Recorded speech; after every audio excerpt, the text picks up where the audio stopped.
नमस्कार, इतना स्वदेश पर आपका स्वागत है। अगले हफ्ते की तैयारी में मैं हूं मनीष मंडगिरी और अगले आधे घंटे में बताऊंगा कि भारतीय बाजार में इस हफ्ते में क्या हुआ और अगले हफ्ते के लिए आपको क्या रखना चाहिए नज़रिया। अगले हफ्ते के लिए मैं आपको तैयार करूंगा, बताऊंगा कि अगले हफ्ते निफ्टी के लिए क्या बड़े ट्रिगर्स हो सकते हैं बाजार के लिए, निफ्टी किस रेंज में कारोबार करेगा, बैंक निफ्टी किस रेंज में कारोबार करेगा, कौन से सेक्टर और शेयर्स अगले हफ्ते जिस पे आपको नज़र बना के रखनी चाहिए, इसकी मैं चर्चा करूंगा। क्योंकि इस हफ्ते हमने देखा कि लगातार 4 हफ्तों की तेज़ी के बाद ये एक ऐसा हफ्ता था जब हमने देखा बाजार में गिरावट देखने को मिली। कह सकते हैं 4 हफ्तों के बाद पहला हफ्ता ऐसा आया जब निफ्टी में दबाव देखने को मिला। खबरों के दम पर कई सारी से खबरें उसका असर देखने को मिला। इसके अलावा एक्सपायरी के दिन हमने देखा कि बाजार में काफ़ी तेज़ गिरावट देखने को मिली। तो इस हफ्ते निफ्टी ने जो है करीब ½ % गिरावट देखने को मिली। मिड कैप इंडेक्स लेकिन इस हफ्ते काफ़ी एक अच्छी रैली दिखा रहा था, 1% की मजबूती वहाँ देखने को मिली। इसके अलावा स्मॉल कैप इंडेक्स देखिए वहाँ भी जो है कहीं ना कहीं थोड़ा पॉजिटिव रुझान बनता हुआ दिखा। दिग्गजों में इस हफ्ते कहीं ना कहीं दबाव देखने को मिलता। रियल्टी एक ऐसा इंडेक्स था जहाँ पर इस हफ्ते हमने एक अच्छी तेजी देखी।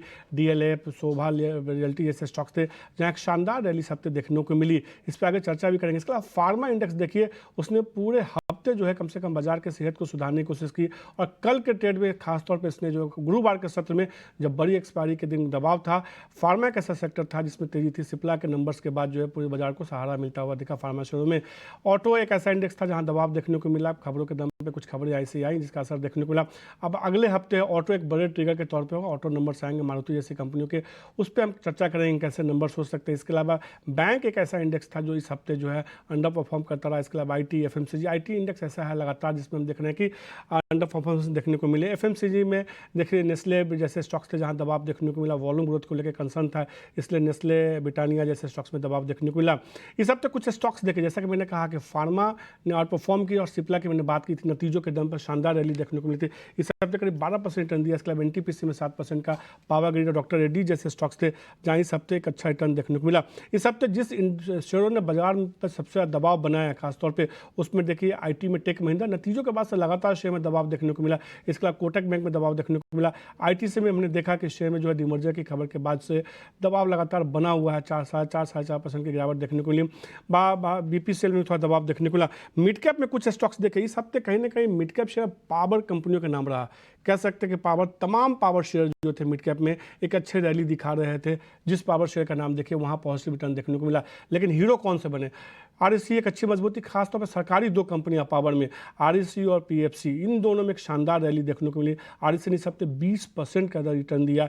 इसके अलावा पीएफसी में करीब 12.5% की मजबूती देखने को मिली।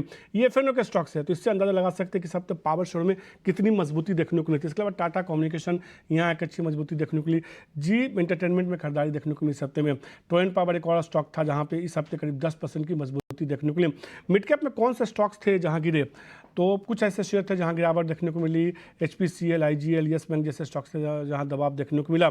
अब एफएनओ में जैसा कि मैंने बताया टॉप गेनर के तौर पे पावर स्टॉक्स आरईसी ही थे जहां सबसे ज़्यादा तेजी देखने को मिली, और पीएफसी जिसकी मैंने बात की ये भी एफएनओ के सबसे तेजी वाले शेयर थे। इसके अलावा जीएमआर में मजबूती थी। सिप्ला जैसे स्टॉक्स थे जहाँ इस हफ्ते मजबूती देखने को मिली। कमोबेश कह सकते हैं कि ये हफ्ता लगातार एक तेज़ी के बाद बाजार खुद को संभालने की कोशिश कर रहा था।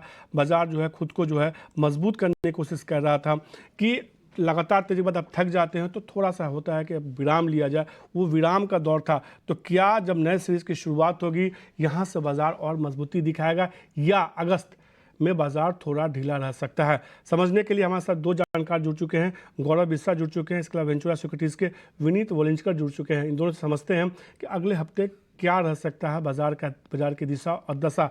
वैसे सामान्य तौर पे अगस्त में 10 में से 10 सालों में 6 बार ऐसा हुआ है कि बेहतर रिटर्न देखने को मिला, लेकिन जब अगस्त में गिरावट आई है तो बड़ी गिरावट भी देखने को मिली है। विनीत सर, आपके साथ शुरुआत करेंगे।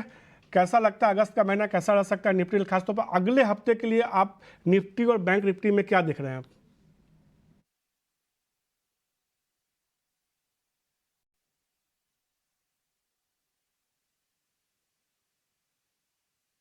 ट्वीट कर रखा है विनीत सर, अनम्यूट कर दीजिए।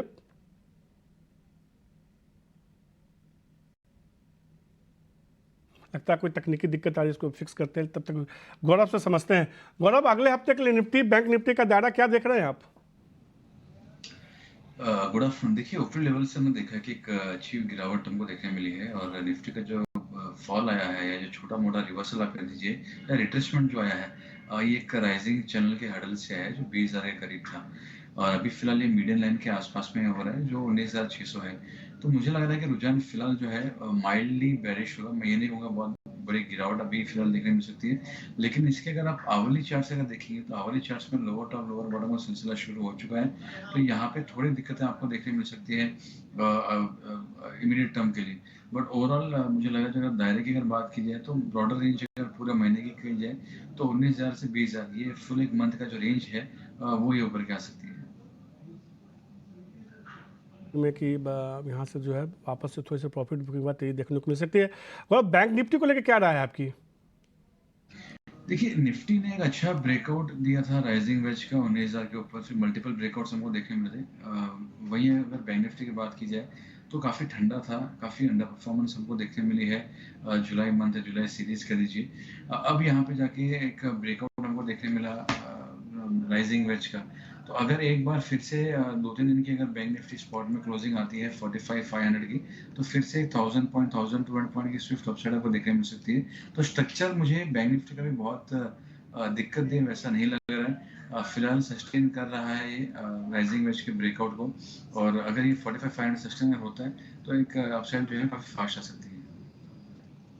अब कब से कब 45,000 का लेवल अगर निफ्टी बैंक निफ्टी होल्ड करता है तो यहाँ से मजबूती देखने को मिल सकती है। बहुत ज़्यादा उनको दिक्कत नहीं दिख रही है। इस हफ्ते हमने देखा गौरव की खासतौर पर फार्मा स्टॉक्स ने काफ़ी शानदार परफॉर्म किया। सिप्ला देखिए 12% की मजबूती देखने को मिली, डॉक्टर रेड्डीज देखिए वहाँ करीब 3.5-4% की मजबूती देखने को मिली, सन फार्मा में एक अच्छी चीज़ देखने को मिली। पूरा इंडेक्स भी इस हफ्ते जो है हमने देखा कि शानदार रैली दिखाता हुआ देखा, करीब 5% का गेन देखने को मिला इस हफ्ते इस पूरे इंडेक्स में। फार्मा में कोई शेयर अगले हफ्ते के लिए जो आपको लगता है कि खरीदारी करनी चाहिए, जिस पर नज़र बना के रखनी चाहिए और तेजी के लिहाज से? देखिए, अगर मैं बात करूँ फार्मा स्पेस की तो हमारे रेडार पे रहा है। हमने काफ़ी इसमें ट्रेडिंग भी करवाया है, काफ़ी इसमें निवेश भी करवाया है। सन फार्मा हमने रिसेंटली बुक करवाया था। सिप्ला को छोड़ के हमने काफ़ी सारे शेयर्स को यहाँ पे ट्रेड कराया। तो मुझे लग रहा है कि यहाँ पे एक अपसाइड ऑलरेडी आ चुकी है। डिक्लाइंस में अगर बाय करते हैं तो और बेहतर मेरे हिसाब से एक रुझान आपको देखने मिल सकता है, क्योंकि यहाँ पे ऑलरेडी स्टॉक्स जो है वो काफ़ी ज़्यादा एक मोमेंटम दिखा चुके हैं। तो यहाँ पे बाय ऑन डिक्लाइंस के लिए होगा कि अगर आपको probably अगर सन फार्मा है तो थोड़ा और अगर नीचे अगर आता है तो सन फार्मा में आप एक बार पोजीशन बना के चल सकते हैं। फ्रेश ब्रेकआउट सकते हैं, अभी भी हुए हैं। तो यहाँ पे एक अच्छी मोमेंटम और अच्छा एक ब्रेकआउट आपको देखने मिल सकता है। तो सन फार्मा जो है रिडार पे होगा, 1140 के आसपास बंद हुआ है। ये अगर आपको फिर से 1100 के आसपास में मिलता है तो आप बाय कर सकते हैं। 1060 का स्टॉप लॉस होगा, 1200-1220 के लक्ष्य होंगे। हाँ, अगर थोड़ा सा नीचे आता है अगले हफ्ते तो खरीदारी करके चल सकता है। 1220 1230 का लेवल देखने को मिल सकता है। एक इंडेक्स और देखिए, रियल्टी इंडेक्स में हमने इस हफ्ते अच्छी रैली देखी, करीब 5% की मजबूती देखने को मिली। चाहे डीएलएफ देखिए वहाँ एक अच्छी खरीदारी देखने को मिली, गोदरेज प्रॉपर्टीज देखिए एक अच्छी मजबूती, लोढ़ा में वापस से खरीदारी देखने को मिली है। रियल्टी में कोई शेयर अगले हफ्ते के लिए जिसपे आपको लगता है कि मजबूती देखने को मिल सकती है? एक हमको अपसाइड देखने मिली है और एक अच्छा मोमेंटम हमको उसमें देखने मिला है। तो यहाँ पे अगर मैं लार्ज कैप स्टॉक्स या प्रोमिनेंट स्टॉक्स को देखूँ तो ऑलरेडी एक मोमेंटम इसमें देखने मिल चुका है। तो मैं 4 या 5 स्टॉक इसमें ट्रेड करता हूँ। जैसे आप देखिए लोढ़ा हो गया मैक्रोटेक में, उसमें मोमेंटम है। तो अगर मुझे इसमें से चूज़ करना है तो प्रोबेबली मैं इसमें लोढ़ा के लिए जाऊँगा। और लेकिन लोढ़ा में अगेन यहाँ पे नहीं बाय करूँगा। इसमें एक 765 का एक हर्डल है, उसके ऊपर सस्टेन करता तो फ्रेश स्विंग हाई ब्रेकआउट होगा, काफ़ी तगड़ी तेजी आपको देखने मिल सकती है। तो सेटअप अगर देखा जाए तो मुझे लोढ़ा का जो है वो बेहतर लग रहा है। वॉल्यूम पार्टिसिपेशन भी अच्छा है, प्रीवियस स्विंग हाई के ऊपर है। यहाँ पे अगर आप बाय कर रहे हैं थोड़ी रिस्क है, बट ठीक है, किसी को अगर बाय करना है तो आप यहाँ पे कर सकते हैं। आपके लिए स्टॉप लॉसेस जो होंगे वो 705 के होंगे। लेकिन मुझे जो रियल सेटअप में मोमेंटम दिख रहा है वो है 765 के ऊपर। एक बार वो सस्टेन अगर हो गया तो वहाँ से आप 825 830 के लिए इसको प्ले कर सकते हैं। 10-12% की अपसाइड एक क्विक सक्सेशन आपको देखने मिल सकती है। तो लोढ़ा में अगर 765 के जून का अगले हफ्ते पार करता है तब आप शेयर में खरीदारी करके चल सकते हैं।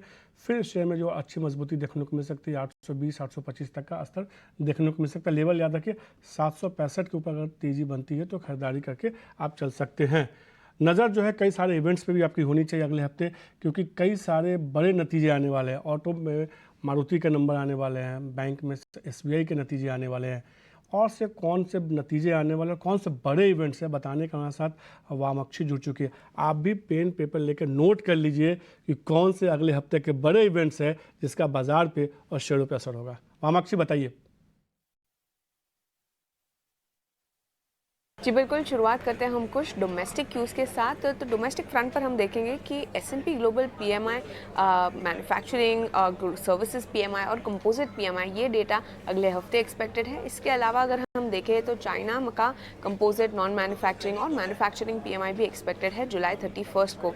US बाजार की अगर हम बात करें तो इनिशियल जॉबलेस क्लेम्स ये आने वाला है अगस्त 3 को, और ग्लोबल मैन्युफैक्चरिंग PMI और कंपोजिट और सर्विसेज PMI भी US की तरफ से एक्सपेक्टेड है। इसके अलावा अगर हम देखें काफ़ी सारे नंबर्स आने बाकी है, काफ़ी सारे नंबर दिग्गज कंपनी अपने नंबर्स पेश करेंगे। हम देखेंगे कि NTPC के नतीजे आने वाले हैं कल, इसी के चलते ये स्टॉक हमारे रेडार पर रहेगा। इसके अलावा मारुति सुजुकी, UPL और पावर ग्रिड के नतीजे आएंगे जुलाई 31 को। टाइटन के रिजल्ट्स एक्सपेक्टेड है अगस्त 2 को। Sun pharma, Bharti Airtel, Adani enterprises और आयशर मोटर्स के नतीजे आएंगे अगस्त 3 को। और हफ्ते के आखिरी दिन हमारी नज़र होगी SBI और M&M पर। इसके अलावा अगर हम देखें कॉर्पोरेट फ्रंट पर भी काफ़ी एक्शन हो रहा है। शीला फोम ये फोकस में रहेगा अगस्त 2 को, क्योंकि कंपनी की बोर्ड की बैठक होने जा रही है। फंड रेजिंग को ये कंसिडर करने वाले हैं। इसके अलावा अगर हम देखें फिनोटेक्स केमिकल भी हमारे रेडार पर रहेगा, क्योंकि बोर्ड की बैठक होने जा रही है फंड रेजिंग को लेकर। IPO मार्केट में भी हमने देखा काफ़ी दमदार एक्शन देखने मिला था ये हफ्ते, इवन पिछले हफ्ते हमने देखा था। और अगले हफ्ते हम देखेंगे कि SBFC फाइनेंस लिमिटेड का IPO खुल रहा है सब्सक्रिप्शन के लिए अगस्त 3 से लेकर अगस्त 7 तक। इसके अलावा एक इम्पॉर्टेंट इवेंट होने जा रहा है जिस पर हमारी नज़र होगी, और वो है कि जो इम्पॉर्टेंट की नेशंस है OPEC प्लस अलायंस के, ये एक वर्चुअल मीटिंग होल्ड करने वाले हैं ऑयल मार्केट कंडीशंस का जायज़ा करने के लिए। तो ओवरऑल ये सारे थे इम्पॉर्टेंट ट्रिगर्स और इवेंट्स जो आपके रेडार पर होने चाहिए अगले हफ्ते के ट्रेडिंग सेशन के लिए। तौर पर नतीजों के लिहाज से जो अगला हफ्ता काफ़ी अहम है, मारुति जैसे कंपनियों के नतीजे आने वाले, SBI के नतीजे आने वाले। मारुति के कैसे नतीजे होंगे आपको बताएंगे थोड़ी देर में, लेकिन उससे पहले गौरव मैं जानना चाहता हूँ SBI को लेकर क्या राय है। PSU स्टॉक्स पे हम देख रहे हैं लगातार तेजी देखने को मिली है। क्या आपको लगता है कि SBI में अगर थोड़ा सा भी रिजल्ट इनलाइन आता है, उम्मीद के मुताबिक आता है, तो खरीदारी करनी चाहिए? अगले हफ्ते के लिए कोई रेंज बता सकते हैं क्या आप?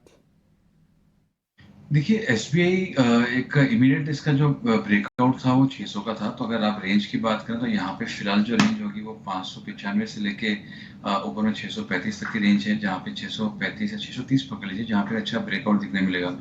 तो अगर ये रेंज में कोई आइदर डेटा पॉइंट्स अगर टूटता है या अगर खरीदारी करनी है 630 के ऊपर जाता है तो मुझे लग रहा है एक फ्रेश अपसाइड आपको देखने मिलेगी, मोमेंटम तेज हो सकता है। वहीं अगर आप PSU बैंक्स में कीजिए तो हमने जो अपने क्लाइंट्स को भी दिलवाया है एज अ डिस्क्लेमर, वो है कैनरा बैंक, जहाँ पे अभी भी मौके अच्छे दिख रहे हैं। और कोई अगर गिरावट 335-40 के बीच में आती है, जो हमने 2 दिन पहले देखा था, तो वो आप बाय कर सकते हैं। 380 तक के लक्ष्य होंगे, 315 का इसमें स्टॉप लॉस होगा।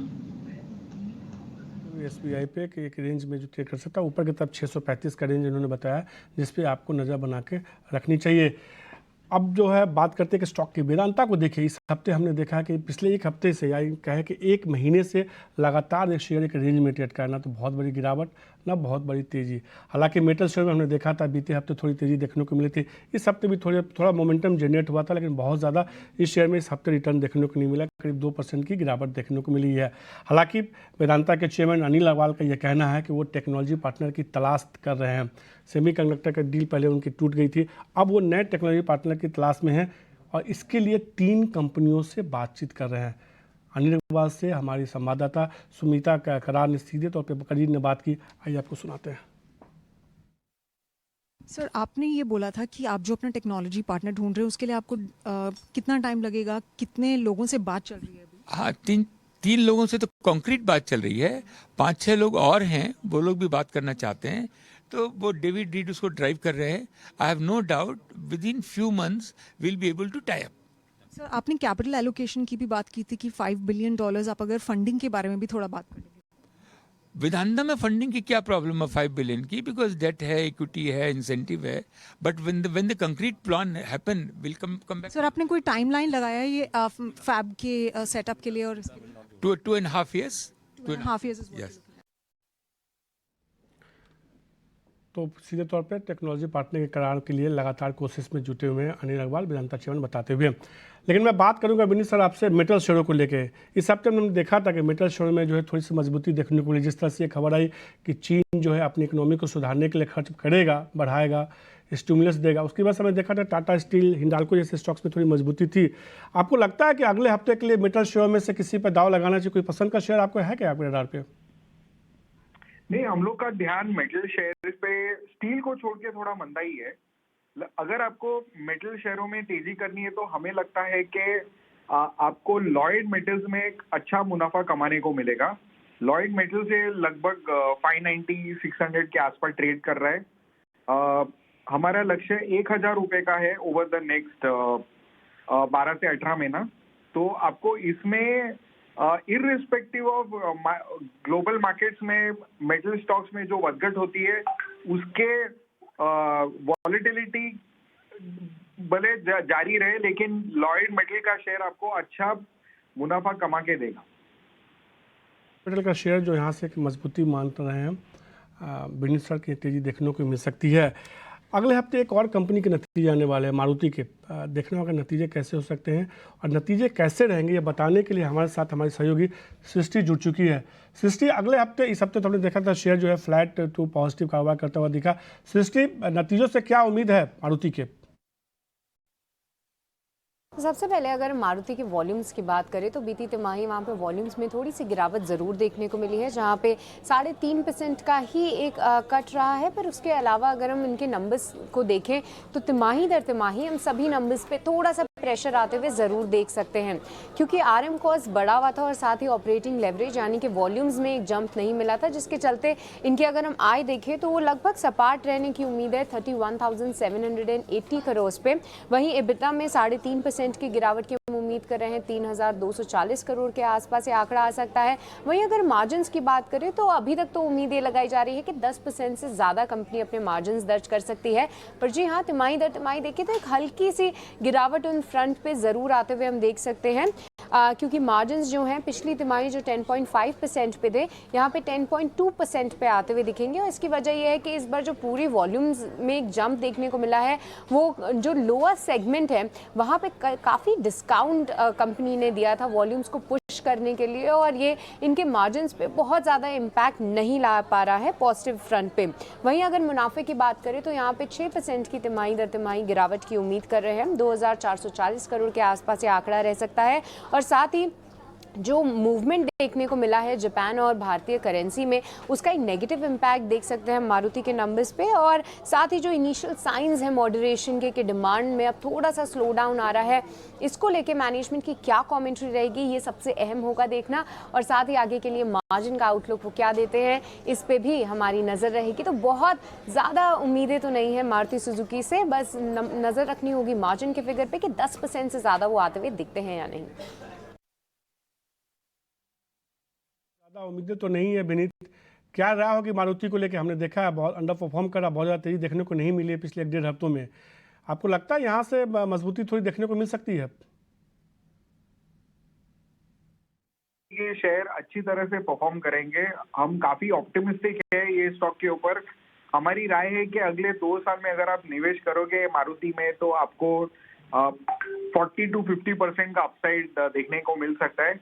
हमारा बुलिश नजरिया मारुति पे इसकी वजह से है कि इन्होंने काफी अच्छे मॉडल्स लॉन्च किए हैं और उनका जो SUV का जो शेयर है वो 6 से 13% हो गया उनके रेवेन्यू शेयर में, और वो आगे जाके 25% होने वाला है ये साल में। तो आपको काफी अच्छे नंबर्स देखने को मिलेंगे, मार्जिन भी एक्सपेंड होने की संभावना है, और इसके चलते हुए हमें लगता है कि ये स्टॉक आपको जरूर लेना चाहिए।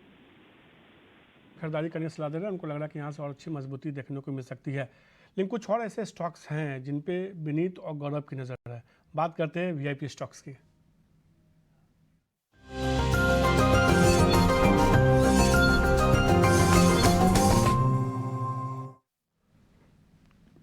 थोड़ा समय का अभाव है तो थोड़ा जल्दी से जानना चाहूँगा गौरव, आपकी तरफ से सबसे पहले VIP स्टॉक्स कौन सा है आपकी तरफ से?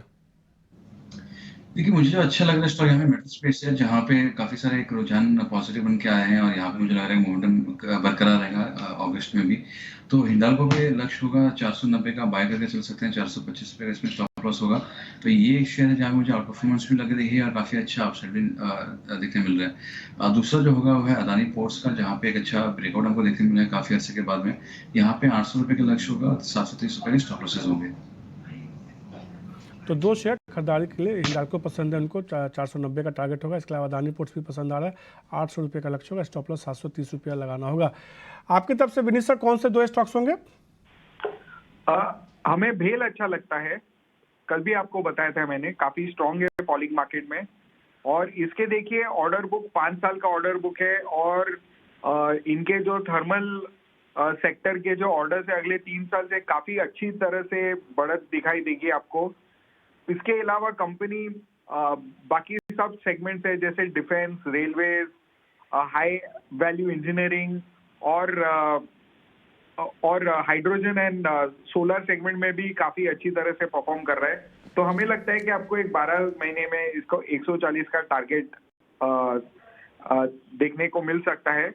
दूसरा हमें जो शेयर अच्छा लगता है वो है ड्रेजिंग कॉर्पोरेशन। ये भी पीएसयू है, काफी अंडर वैल्यूड है, इसमें रिस्क काफी कम है। और आप देखोगे जब से कोविड हुआ था तब से इनके जो एबिटा मार्जिन से 25% से हटके 15% हो गए थे, डिविडेंड देना भी बंद हो गया था।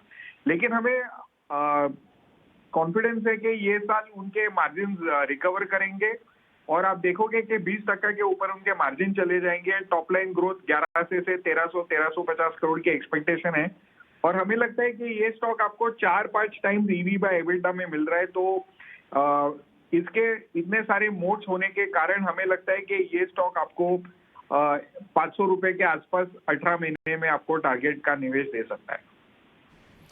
तो ये रहा आते हुए सीधे तौर पे कि बीएचईएल में खरीदारी की 140 का लक्ष्य होगा, इसका ड्रेजिंग कॉर्पोरेशन में खरीदारी करने से होगी 500 रुपये का लक्ष्य होगा। शुक्रिया विनीत सर। गौरव, आपका भी शुक्रिया इतना स्वदेश को समय देने के लिए और अगले हफ्ते की तैयारी में कई सारे शेयरों पे अपनी राय देने के लिए। अगले हफ्ते की तैयारी में आज के लिए इतना ही, मुझे दीजिए इजाज़त। सोमवार को मुलाकात होगी कल की तैयारी में, तब तक के लिए नमस्कार।